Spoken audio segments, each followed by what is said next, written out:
intro! Oh, what's up guys? It's Autobot410. I haven't been around here for a while. The reason being is that an electrical storm a couple of days ago fried the power system of my computer. And it took me like about 60 bucks to get it fixed, but that's beside the point. I think about a couple of months ago, I made a video called Remember Your Cartoon History. And I want to do something similar to that today, because I have a large DVD collection. And what I'm going to do, I have 1, 2, 3, 4... like 5 of movie genre, of movies I think are underrated, that a lot of people that, you know, I know haven't seen them or don't know about them. And the other is going to be a continuation of Know Your Cartoon History. These are actually DVDs that I got after that first cartoon rant that I did. Alright, so knowing that I'm a Transformers fan, you know I had to do it. And this was extremely an overlooked movie. I mean, not in a cult following, but as a actual good movie with good reviews and everything. Is Transformers the movie. The first one, 1987. Great movie. Anyone who's watched Transformers for longer than 15 years knows about this movie.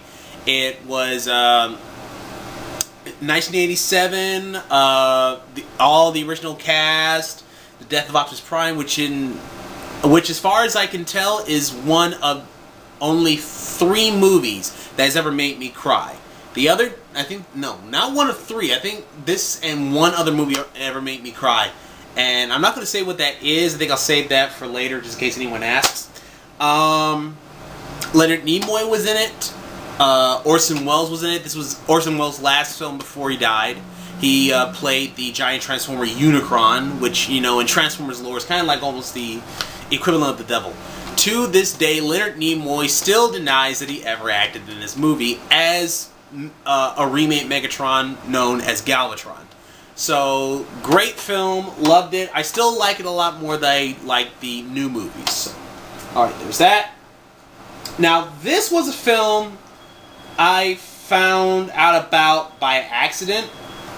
I'm a big fan of Daft Punk. I love Daft Punk. But regretfully, I only have one album of theirs, and that's Discoveries. The one they released about the mid-2000s, I think about, what, 2004, 2005. And they got the idea to make the album Discovery a soundtrack for a Japanese animated film that a famous Japanese animator was doing. And it was called Interstella 5555. It's a great film. I loved it when I first heard about it. I didn't actually buy it until I saw the entire movie over a friend's house, and when I saw it, I got hooked. The premise of the story is that it takes place actually on another planet, where this great interstellar band, I mean, it's they're born with blue skin, and a evil record producer from Earth travels to this planet, kidnaps them, and forces them to become his ticket to the top. It's a very good film. There is no verbal dialogue whatsoever. It's just pure music, and it's the entire album of Discovery on this thing from start to finish. Great film, very touching, even got a little tear in my eye. Great film. I'm glad I found it, and anyone who likes Daft Punk or Eiji Matsumoto, check this out. Alright. This is a new one. This is like my newest DVD so far. I got it like less than like a couple of weeks ago. I went to the video store with a friend of mine, Brandy, and anyone who knows classic animation, classic Japanese animation, will know about the character called 8-Man, or in bad English translation, the 8th Man, which is, you know, a super cyborg, you know, cybernetic organism, like human, you know, robot. My first Japanese animated film I've ever saw was a film called 8-Man After. The first time I saw it was on when the Sci-Fi Channel had a anime program called Saturday Anime. What they would do is that they would have big budget Japanese animation films every Saturday at 8 o'clock in the morning. I became addicted to this. I saw 8-Man After, I saw Vampire Hunter D, I saw Project A-ko, I saw Demon City Shinjuku. I saw a lot of movies on that, but this was my first one. And the coolest thing about this is I never really heard of a cyborg with super speed at the time. And one of my favorite scenes from this movie, and I remembered it throughout all the years since I've seen this, is that a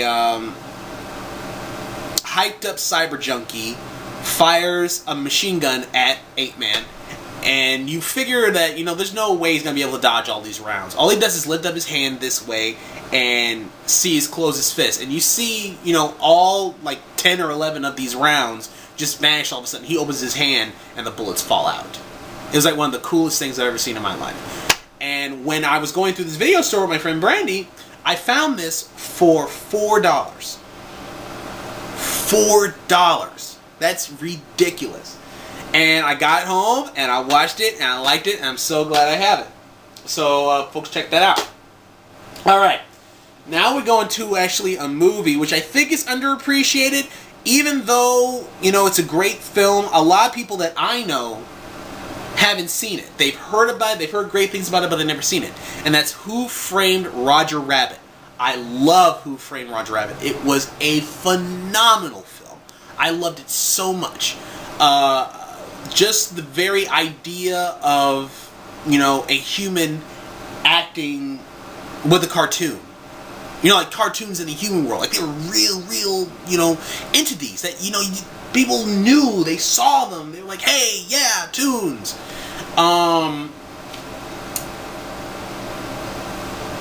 It received 4 Academy Awards. 4.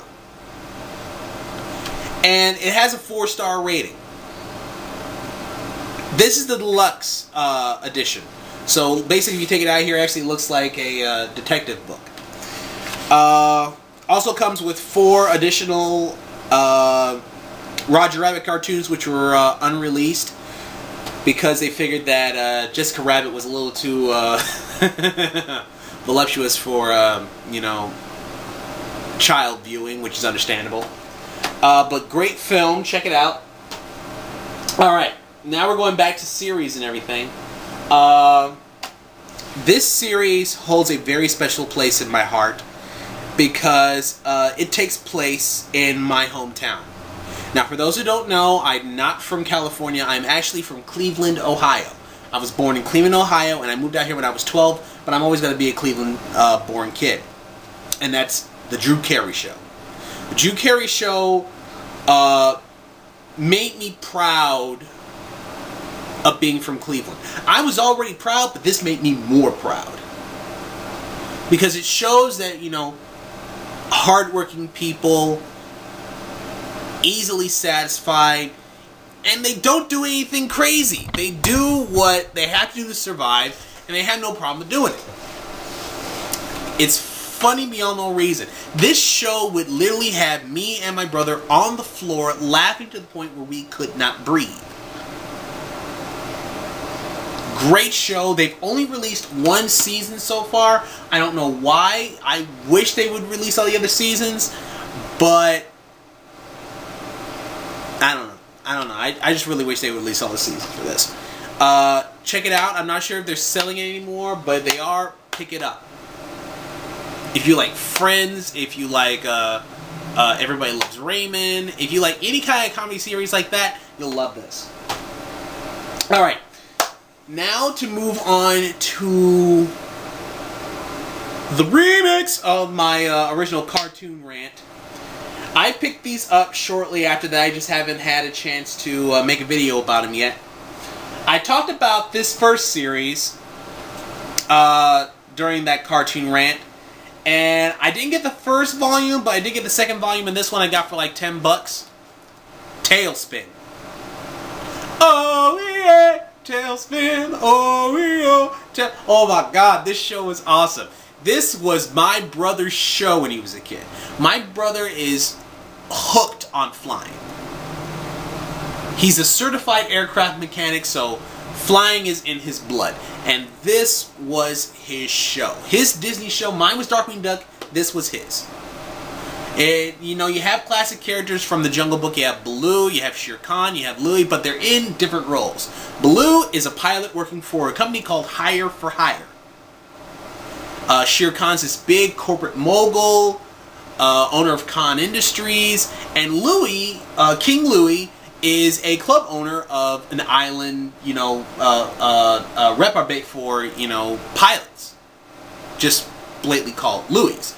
They also introduced a lot of other characters, like new characters, like the youth in it, which is Kit Cloud Kicker, who is a former sky pirate who becomes, you know, kind of like Baloo's right-hand dude. New characters also include Wildcat, which is the mechanic who works on Baloo's plane, known as the Sea Duck, and Baloo's boss, who is Rebecca Cunningham. Let's see, who else did they introduce? Another person they introduced, what I'm really glad they did, was the air pirates are actually very, very cool, but I like their leader. Their leader is named Don Carnage. Not Carnage, Darn Carnage. He has a very, very, I'm not sure what kind of accent he has, but his English is kind of sketchy. And that's what made him such an interesting character. This is a great series. I'm going to try and get Volume 1. Anyone who likes flying, likes comedy, likes excitement, likes, you know, like that 1930s, 1940s feel, this is a great series to pick up. Alright. This is one of the few modern cartoons that I enjoyed over the past 10 years. And I can't say enough good things about this. Samurai Jack. Samurai Jack. Completely awesome series. The last series that the great Japanese voice actor Mako ever did. He played this evil demon known as Aku, which in Japanese is evil. The main character, who was unnamed during the first 2 episodes, he was just known as the Young Prince. His country is decimated by Aku, and his parents took on this last desperate effort to get the prince out of the city before it was taken over. And over the course of his young life, till like he's like in his mid-20s, he is trained by many, you know, different peoples with different skills. He's trained by Shaolin monks. He's trained by African stick fighters. He's trained by Robin Hood himself. And finally, when he's in his 20s, he comes back to his home and he takes on Aku, but Aku is not an idiot. He knows that with the mystic sword that, you know, first defeated him, now that Jack possesses, he knows that he can't beat him on his own. So what he does is that he sends Jack hurling into the future, where Aku is now in control of the entire planet. And where basically everything that he knew is gone. And that's where he gets his name, because, you know, these guys see, you know, him jumping around and flipping and doing all this samurai stuff. And they're sitting there going, wow, Jack, that was crazy, Jack, what the heck? And, you know, he never had a name. So when someone asked him, hey, what do we call you? He said, well, they call me Jack, and hence the name. The voice actor of Jack is actually black, which was actually kind of cool. You meet a lot of interesting characters. One of my favorite characters in this series, next to Aku, is a character called the Scotsman. And he and Jack first had this really big rivalry because they're like 2 of the most wanted men on the planet by Aku, because they're both great swordsmen and their skill is unsurpassed by even Aku's greatest robot bounty hunters. But by the end of a couple of episodes, they become really good friends. This was one of the greatest 2000 era cartoon series, and I'm glad I found it. I haven't found all the volumes yet, but one's good enough for me so far. Alright. Now, I'm going back into the Disney realm again, but I'm going to go way back for this one. I'm not going to go 80s, I'm not going to go 70s, I'm not even going to go 60s. I'm going farther back than that. My favorite Disney character of all time is Double D, Donald Duck. He's my favorite Disney cartoon character to this day. When I was working at the Disney store, they asked you, you know, what's your name and what's your favorite Disney character. It was on your name badge. It was on my name badge. I found these at Rasputin by accident. And it's called The Chronological Donald. Now, I have 3 volumes. There's one more I do not have, and that's volume 1, because I haven't found it. Each of these hold the classic cartoons for their respective years. This one's 1942 through 1946. This one's 1947 through 1950. And this is 1951 through 1961. They don't make cartoons like this anymore. They are way too damn funny.